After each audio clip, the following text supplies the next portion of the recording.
Welcome to another MediaPost out front. All about the upfront, any possible direction. And, you know, or as Netflix might say now that we, in light of what they now think about ad-supported TV, stranger things, so that we have it. In that regard, by the way, I'd like my panelists to come up here and join me as we all get set.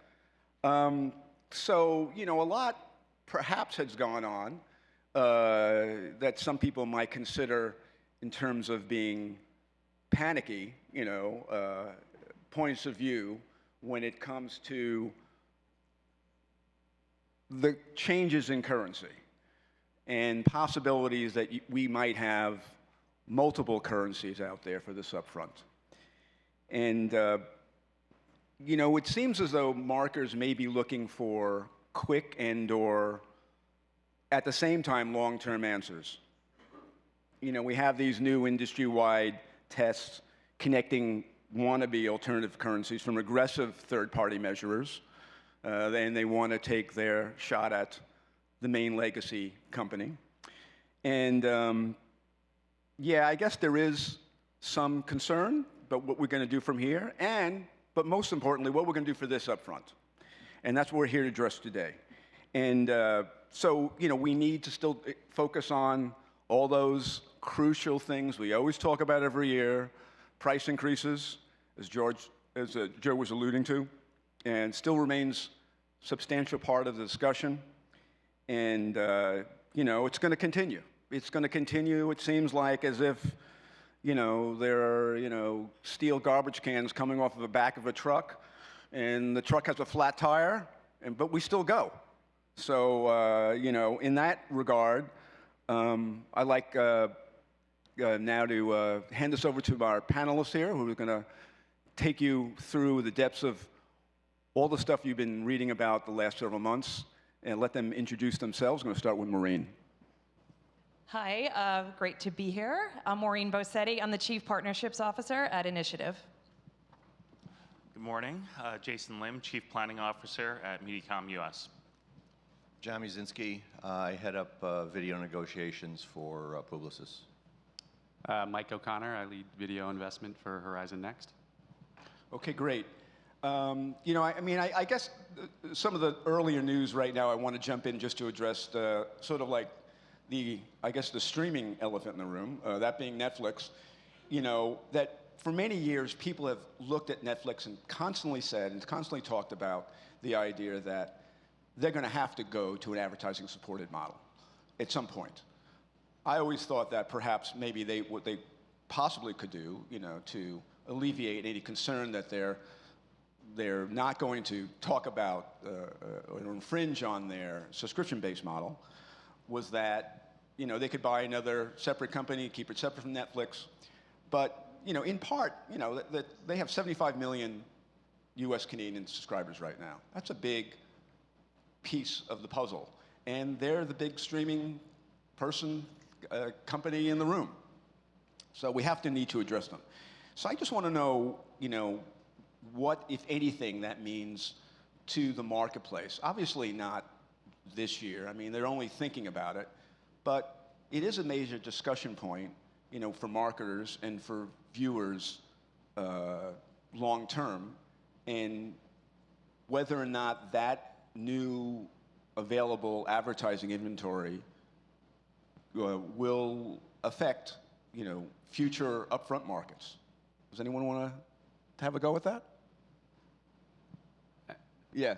I mean, I think one, it's a positive, right? I would think we'd all agree that it's a positive thing, bringing more, you know, ad inventory to the video marketplace, and I think it really punctuates what's been going on in the marketplace. We've seen a shift to non-linear viewership. I think last year we actually saw, if you look at time spent, that people are consuming more non-linear video than they are linear video, and within that shift to non-linear is a shift to ad-supported non-linear. And I think Netflix kind of announcing that they will take advertising at some point really punctuates that point that you know, ad-supported non-linear is where we're moving. And I think that's a positive.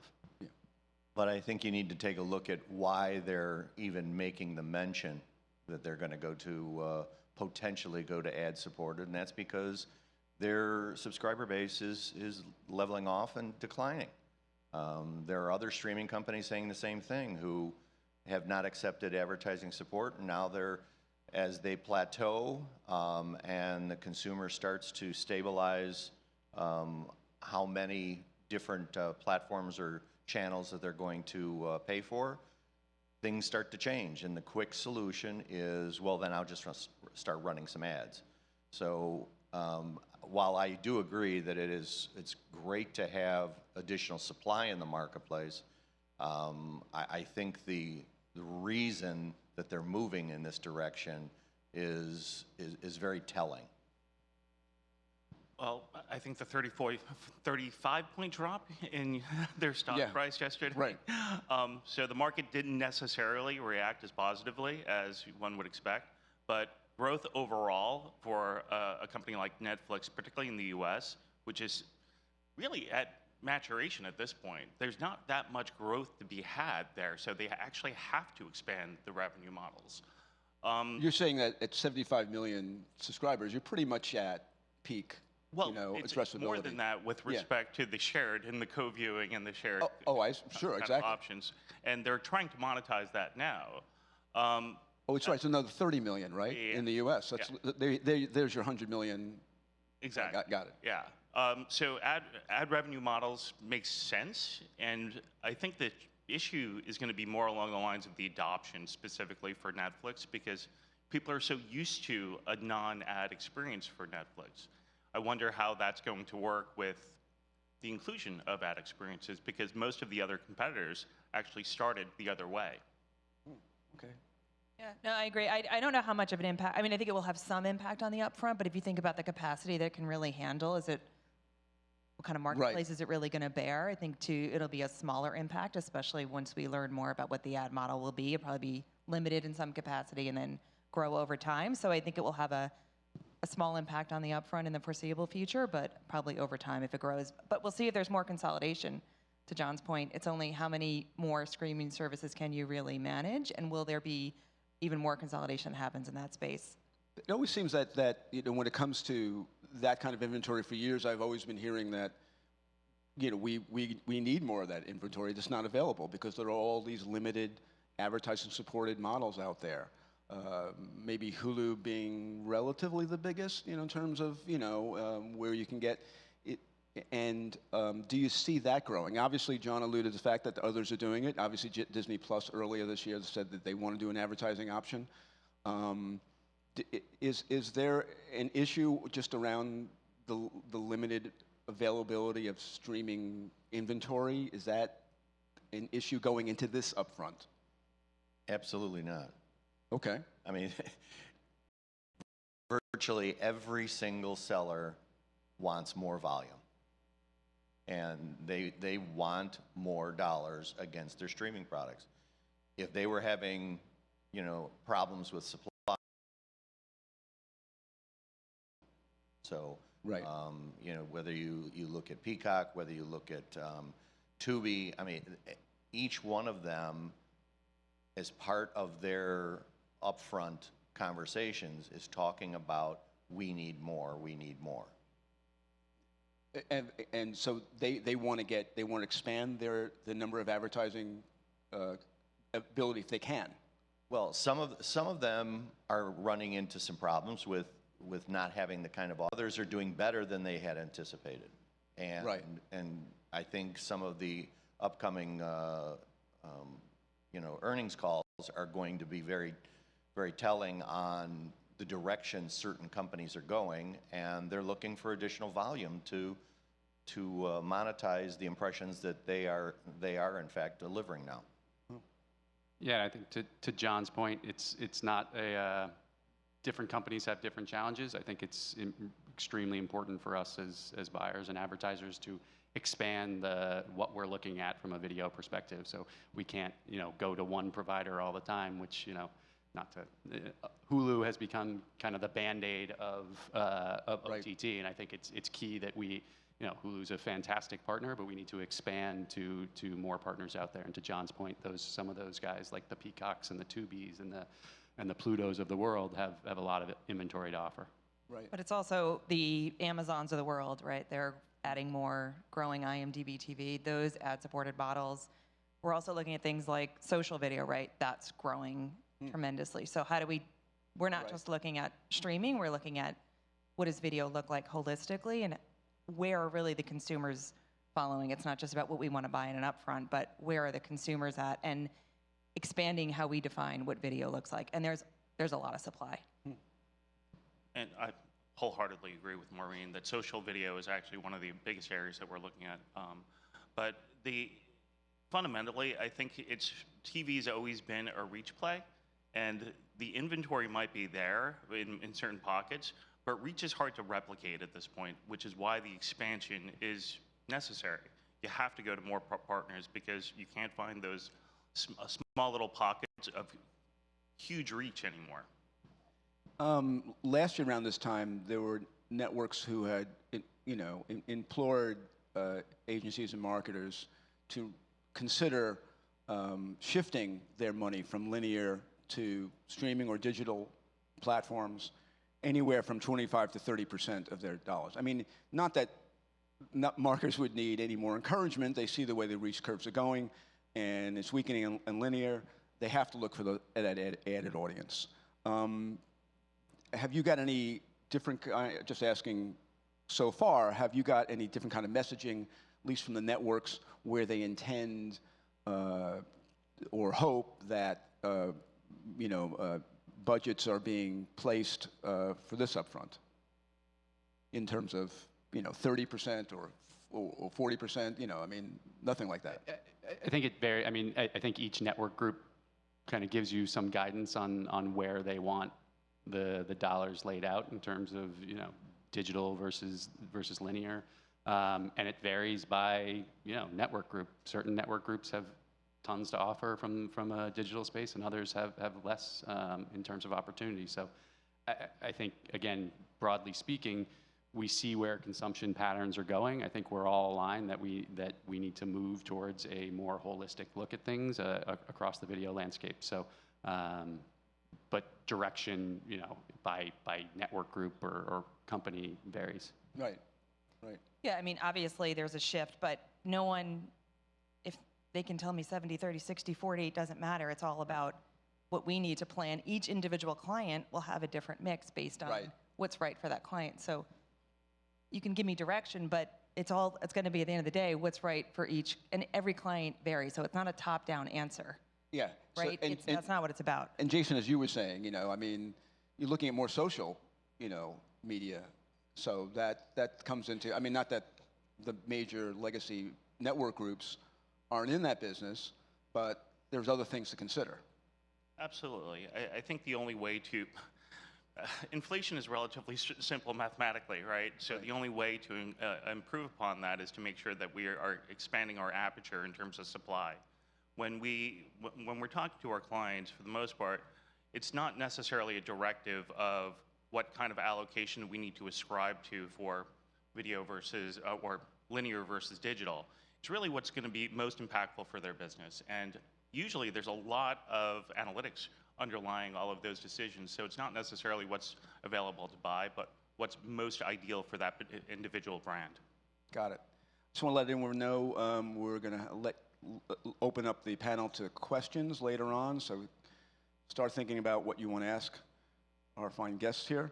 Moving on to the perhaps more pressing question in terms of what we've been hearing in regards to alternate currencies for this upfront. How do you see that broadly playing out this year vis-a-vis where Nielsen fits in and where these other currencies, hopefully some of which can be, I guess, adapted across TV network groups, so you're not doing 15 or 30 different currencies, and there's a massive amount of work that you guys already are doing, and you have even more stuff to do.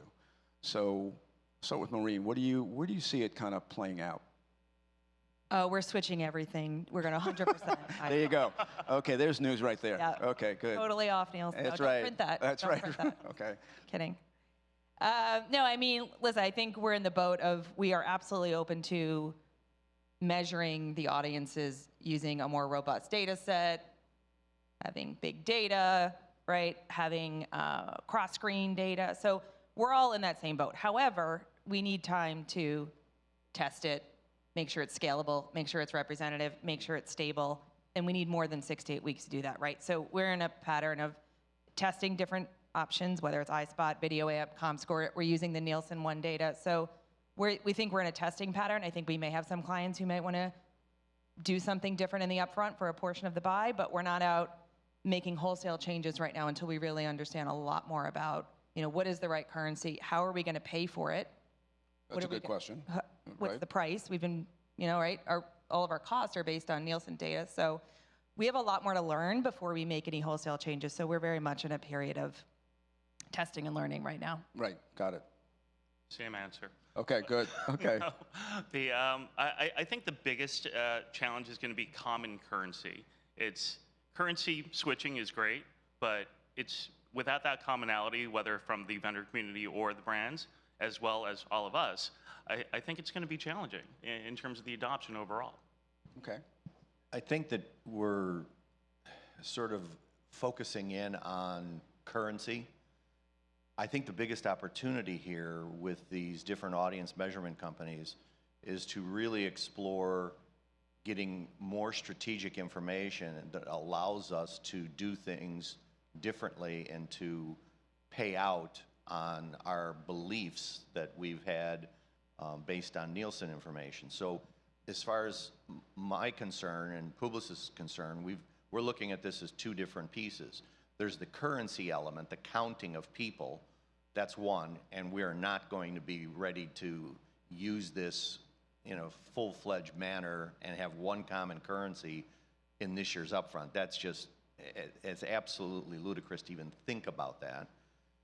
But the second piece to this is how do we move from age and gender guarantees and age and gender targets for all our clients' businesses, and how do we move them to a more strategic audience and make them, as Joe was even saying, more outcome-based and have more granular definitions of what success metrics are and different KPIs so that our clients can actually move their business forward.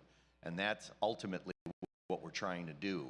So, are we looking at all the different companies that are out there? Absolutely. We've got 7 different test and learns in process right now, all looking at something different. But, even my own management wants to know what's our point of view. Until I have the learnings from the tests, I don't know our point of view. And we keep in mind that our clients are all utilizing different market mix models that are all based on Nielsen historical information. And, this is going to be a very difficult transition. This is about learning and what's going on and learning which companies are in fact the ones we want to look at for the future. Yeah, I mean, I think I agree with everything that was that's set up here. I think Nielsen will obviously be the dominant currency for the upfront marketplace. I think we'll talk a lot about alternative measurement throughout. And to Maureen's point, I think we're looking at individual client needs. We certainly have clients that are ready to transact on alternative currencies. It's a case-by-case basis based on individual business needs, and I think that will happen this year. It's already happened, so I don't think that's new news. I know we have a provocative headline saying that we'll guarantee it's up to 15%. So up to 15. There's So it's not set in stone. Paid to pay attention to the nuance. So Okay. I think that that's absolutely true, and but I think this year largely will be more about measurement than currency and understanding, what each company brings to the table and how that's going to help our. Wasn't it also 2 or 3 additional currencies? Yeah, I mean, there was I think you we're, had we're looking at the same, Oh, okay. at the same companies that I think we could all rattle off, the ones that seem to bubble up the most, the iSpots, the Video Amps, ComScore, Right. and obviously Nielsen. So, but as we think about this year, I'm sure we're all doing the same work right now, digging in, taking a look at look-backs and trying to understand how things compare. There's a ton of work to be done, and I think every day we realize that there's more and more here. So, I think Nielsen is where we will be this year, but there will be a lot of talk about measurement and how we move forward. But be careful, your Nielsen contract says you can't compare. Fair enough. Is that right? No comparison? No comparison. that's It's in true. all the contracts. Yeah. So what does it mean exactly? No comparison, specifically. No comment. Anyone else? No, maybe not. Right. Go ahead. One other add to that, I think there's also a difference between the currencies that we're trying to replace right now, which in the event that it is Nielsen, but the more along the lines of an audience or the quantification of how many people and who. That's one element of it. I think the next step or the next iteration, which would likely be a different kind of work stream, is the outcomes that we're talking about. So those are two different things in my mind. How, and digging deep into those outcomes, I mean, where do you see that going in a couple of years? I mean, that's obviously the major point that all marketers would love, just from here to there. Don't give me this middle bit. Where am I ending up? And, I would imagine. And they would figure in the digital age, well, on digital media, we can get that, like right away on Facebook, in theory. There's a reason why I made a distinction between those two things, because one is far more complex than the other in my mind. Got it. Whenever you get to an outcome-driven impact of any sort, we're trying to quantify that, you kind of have to take a step back and realize that media isn't the only driver of that outcome. And there's a huge creative layer that goes to that. So how are you going to benchmark and equivalize across categories, across good creative, bad creative, and monetize that in some way and kind of make it into a commodity? In the event you don't do that, you potentially have a negative effect on good creative, meaning that you're getting guarantees even though the creative is having an inordinate impact in that delivery. So there's a calibration that needs to occur first and foremost before we can really get to that outcome-driven standard. As well as attribution, right? I mean, you've seen the same ad on different networks. I mean, you can determine what part there is thereof that would ascribe to a certain network, but not another. So that always seems. But still, how do you, But if they watched ads in multiple places, I mean, then it gets more complex. Yeah, a fractional attribution model, as it were, and with we all know that people don't consume media exclusively, that there's a lot of cross-viewership. So how are you going to attribute that kind of value across networks, programs, and so on and so forth? Got it, yeah.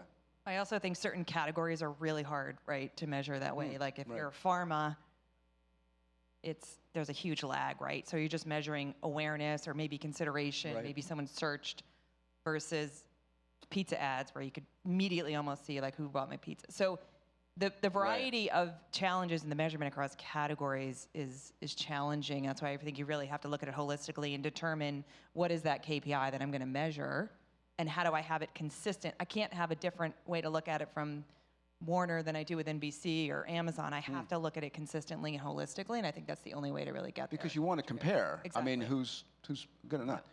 I want to again remind everyone about questions. Anyone have anything right now at the moment? If not, I'll just move on a bit.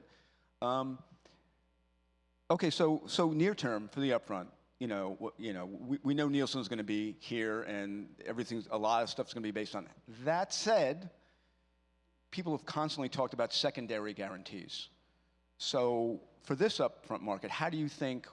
Where do you think that comes into play for what marketers and potentially what measurers would be involved for those secondary guarantees?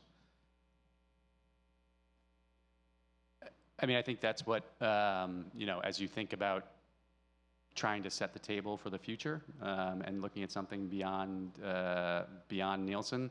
I think secondaries come into play. Secondary guarantees could come into play in terms of some of the companies we mentioned before. I think NBC is very vocal about an iSpot, but I think there are ways to structure deals where you're looking at two different currencies, with one as the primary and getting learnings on the secondary.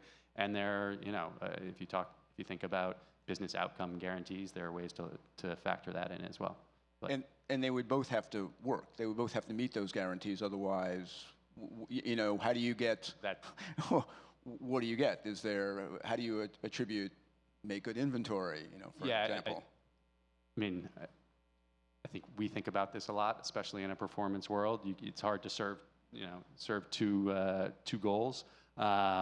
So you have to have a primary guarantee, which I think will be Nielsen for the vast majority of deals. But there are ways to look at secondary factors and understand how that, again, not to use the comparison word, but how they compare and what they mean for your individual business. Right. I think that if you're going to use Nielsen as the basis of your guarantee, because they're not going to guarantee both. There might be up to a certain point they'll guarantee a secondary target. But if you're going to use Nielsen as your primary, and you looking at an iSpot or a Video Amp as your secondary source, I refer to that as a test and learn. That's not a guarantee. Now, if you're going to lead with iSpot and you're going to have a secondary guarantee of Nielsen, and they'll guarantee up to 90% or 85% or whatever you negotiate into it, so that in the event that the Nielsen number is 10% off, they're going to owe you. But if we're looking at Nielsen as the primary, it's just business as usual, and we're conducting a test and learn. That's my take on it. Right. I would agree wholeheartedly. This is the kind of the commentary around the comparison without a comparison, as it were. So that's exactly what's going on. So the reason why we're putting these tests in place is exactly to make sure that we can have confidence in their delivery the way in which we intend. Right. Any thoughts? Any others? No, I agree with that. I think what we're more interested in is our growth audiences and targeting people right beyond age, sex demos. So I think you'll see a greater shift into whatever you want to call it, audience buying or data-driven linear, but how do we buy the audiences that we really want? And that may not be on Nielsen data. That might be using Axiom segments, different segments through different data sources. So I think we're making a bigger push there to really buy the audiences we want. How we measure that might be different than Nielsen. And those are the kinds of guarantees that we're seeking primarily. Yeah, I think that's a good point in terms of these advanced audiences. Some of these other companies are going to give us the opportunity to have greater match rates and look at things, I think, more clearly. How does addressable advertising then play into that? I mean, if you're talking about advanced audiences, I guess, does that? I mean, I know it's not quite the same because you're, depending on the inventory available, but that does any of that play into the upfront? We've been hoping and people have been talking about addressable advertising for a long time, and some of the inventory, obviously not a whole lot. AMC, A&E in particular, have allotted national linear TV time to be addressable. How does that figure into your planning at all? It's one piece of a very big puzzle. Right. But it is definitely a piece. Got it, okay. Yeah, it'll definitely play a role, but I think it really depends on the client, right? Like there's some clients that have multiple brands that you could use that for. Right. And you can do that model where you're running different ads to different households for one client. Right. Which could offer some efficiency. So I think it'll be really interesting to test in that space on a national level. So I think it'll play a role, but probably to a smaller extent. Got it. Questions, anyone out there? Joe Mandisi has a question.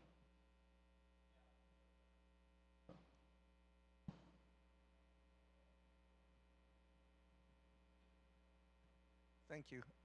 So I'd just like to follow up on the common currency or common denominator. It's a two-part question. One is, all of you foresee a common currency in the future, or will this be the norm? And this follow-up question is, why would it be a good thing to not have a common currency going forward? I think, John, you're probably the only other person on this panel who remembers dual currencies like Arbitron and Nielsen, or Simmons and MRI. That was a nightmare, as I recall. Why, after 5 years of talking about transparency, would we want to go into a world where nobody knows what the other guy got? Well, since I'm the old guy up here, and by the way, Joe, I've got you beat on a number of upfronts, so this is number 42. So I hate to bring it down to money, but our systems can't handle multiple sources. Our finance groups won't pay for multiple measurement currencies. I don't think our clients want to pay for multiple measurement currencies. So we're now stuck in a situation where there's a economic consideration for this as well.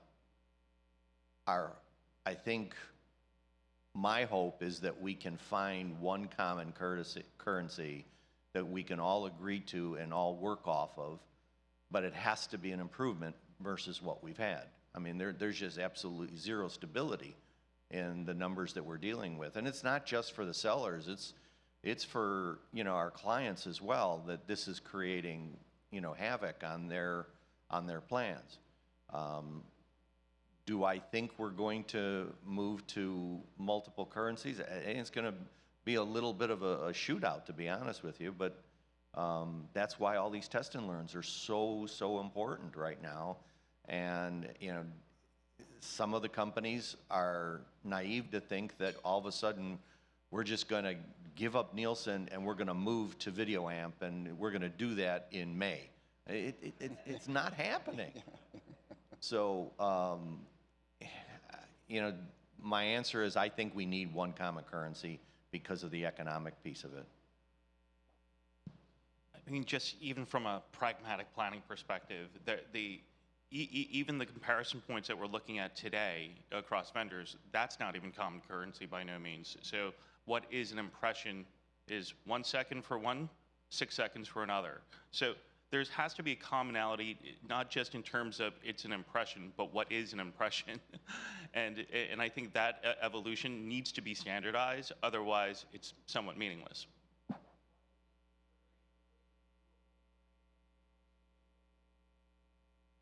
Duration.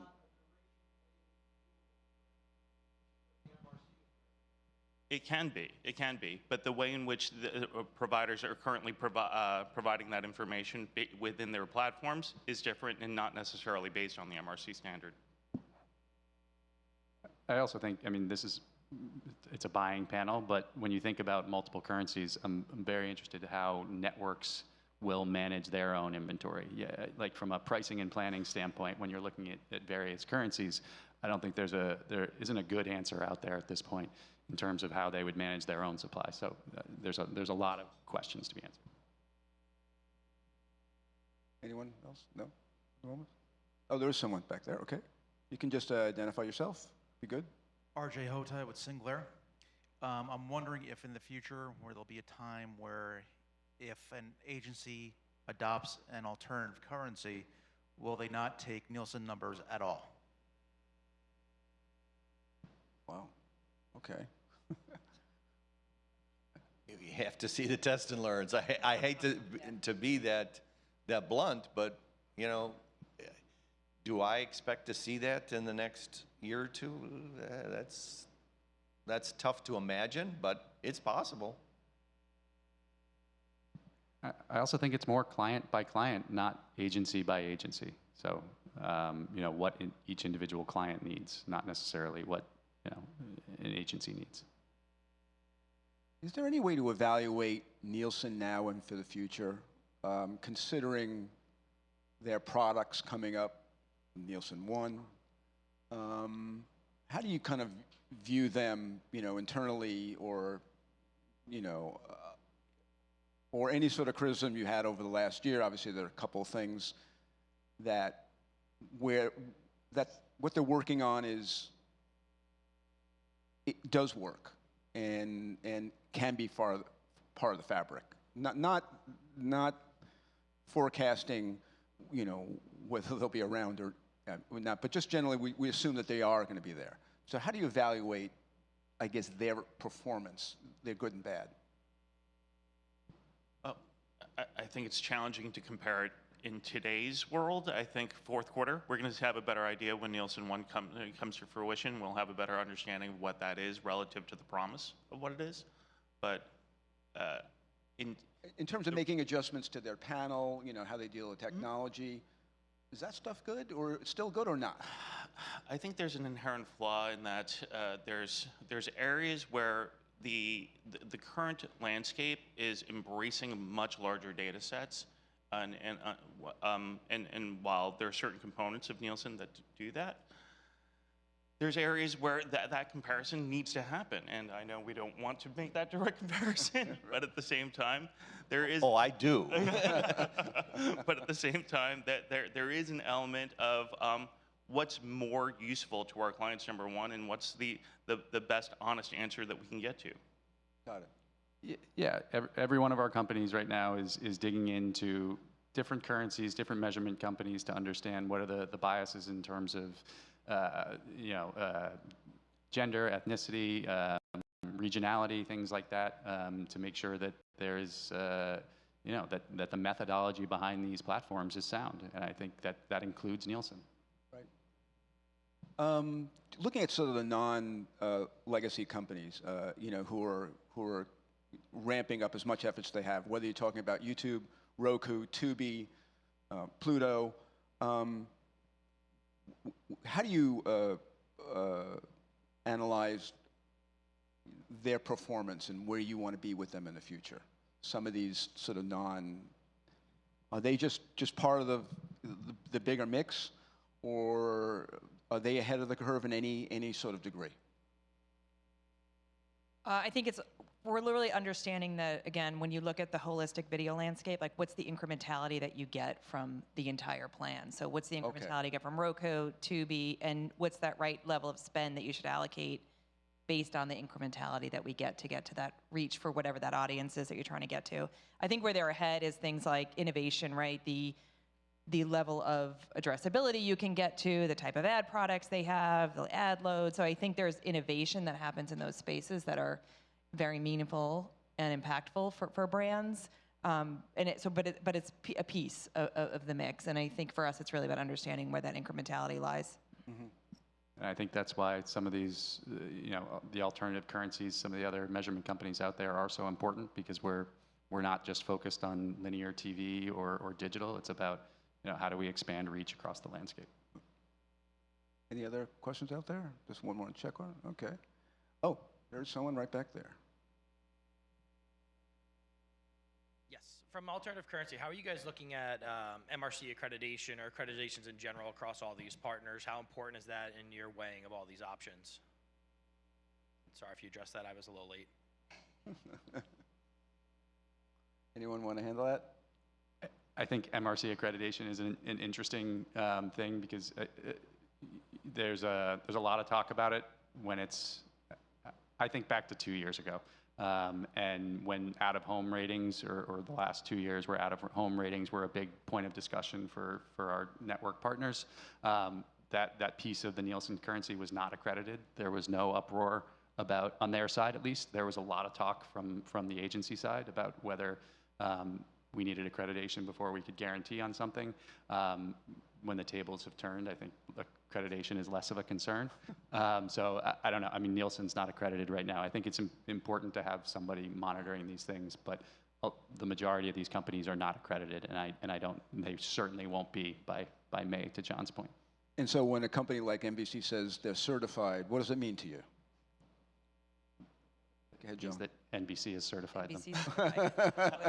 I don't think there's single factor in terms of any of these evaluation, including the accreditation. All right, figured I'd ask that. Looking at sort of current market conditions, second quarter scatter market, does it appear a little bit softer at all on linear TV? And if so, traditionally we know it's a factor in how the upfront will go. I don't know if it could be a whole lot quieter than first quarter. It's been quiet, and anybody who says differently is being very, very misleading.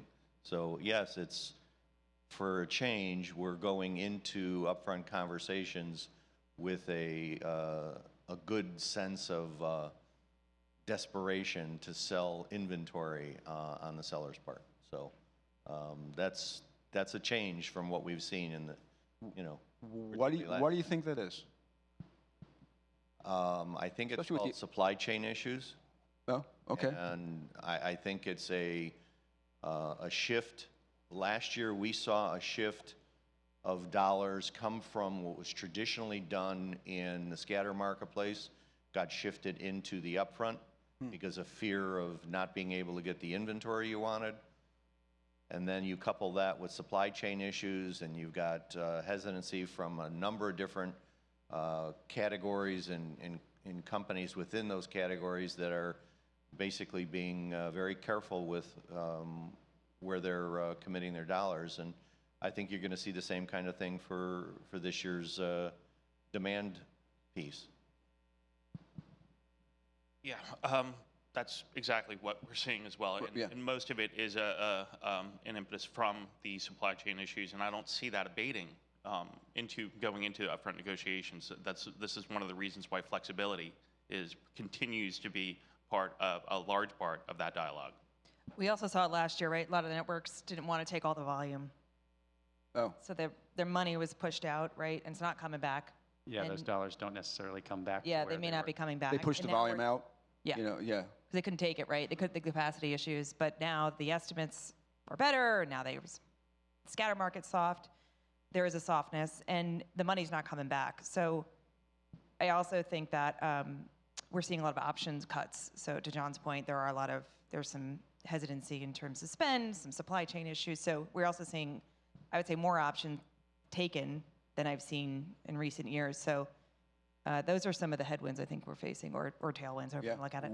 We were actually 3 times our historical levels of options being taken.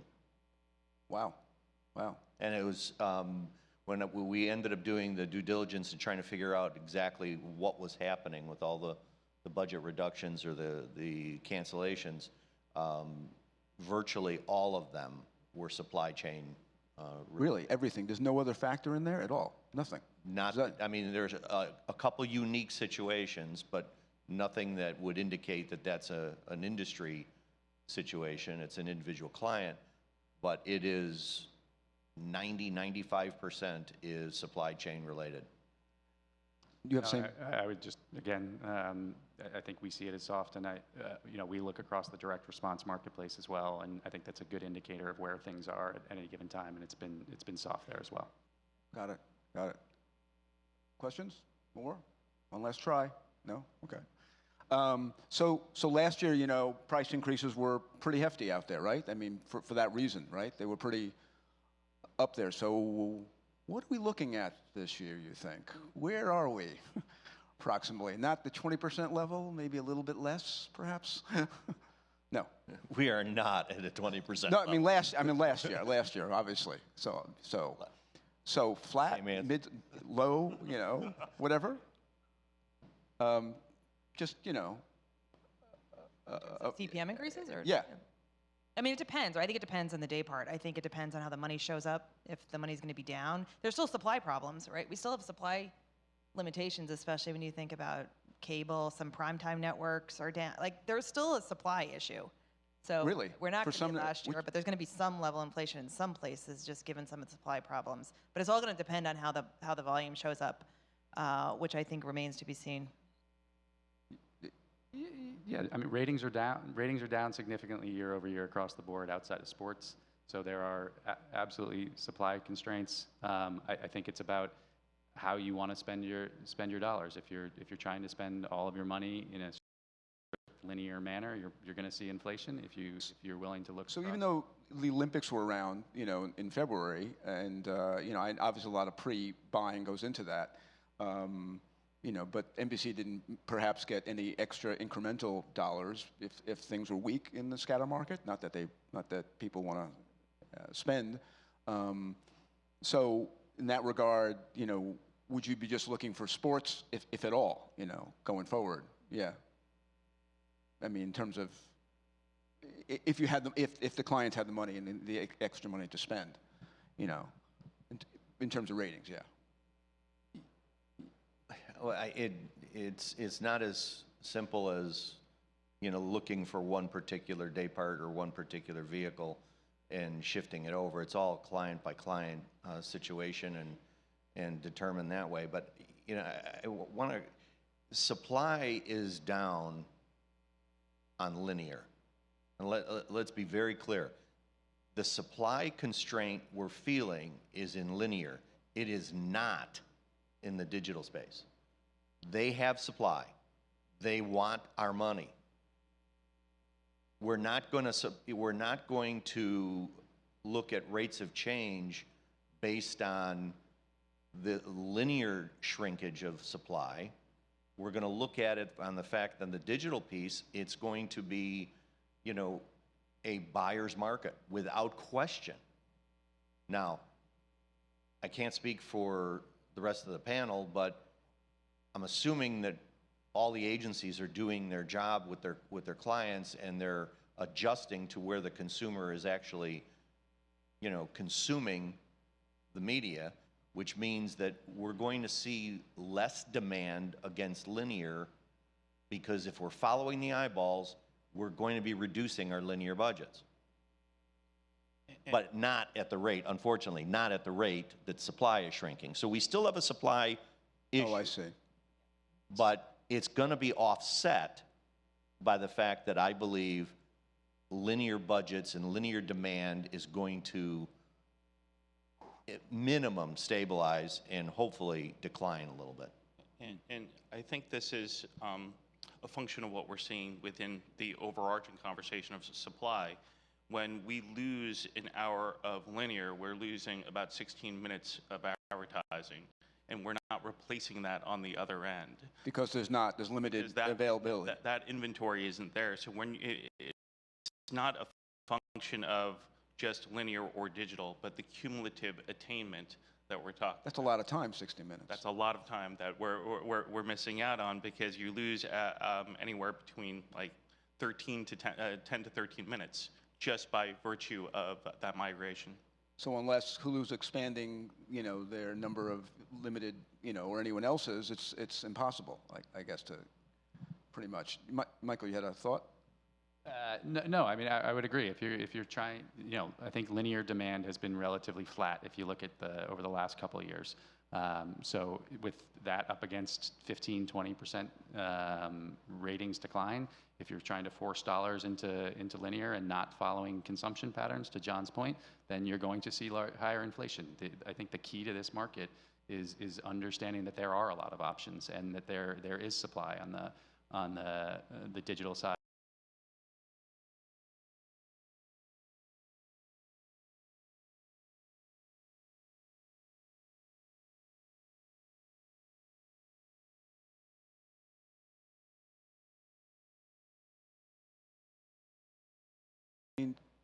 The overall U.S. inflation number still seems to be sticking, around a bit, though I think some forecasters are predicting that, March's 9% number could actually be at the height and actually turn back the other way, which is good. But if it doesn't, how does that factor into, not just the upfront, but the scatter market for your clients going forward? Any idea that, that they might not be able to, maybe even spend less, or, that especially double the fact that if they had supply chain issues as well? Yeah, I mean, I think we're seeing that. Like, we're seeing a bit of a pullback right now. I think Right. it just means they need to have flexibility, right? So again, we still believe in the upfront market and what that provides, but I think it does require that they're really going to be pushing on how much flexibility they get Right. to protect about what could come. Got it. But Got it. you know, at least they have they're laying down the money where they need it, and if they need to cut, Okay. Okay. All good. you know, and digital offers really good flexibility too. So that's also a reason why we shift more and more to digital, because the flexibility terms are far better. So that would please a guy like Mark Pritchard of P&G. That it's very, very good that things are, you know, to Jason's point, you know, it's all about flexibility. And is that something you can negotiate going forward in the upfront? I mean, more flexibility, maybe with scatter markets, you know, I mean, buyer's market, you have that negotiating leverage going in. Well, if you look 2 years ago, when we got hit with the pandemic, one of our big focuses was on increasing the flexibility we get, and came up with some, I believe, some very creative ways of looking at flexibility, the number of cancellation windows that we had,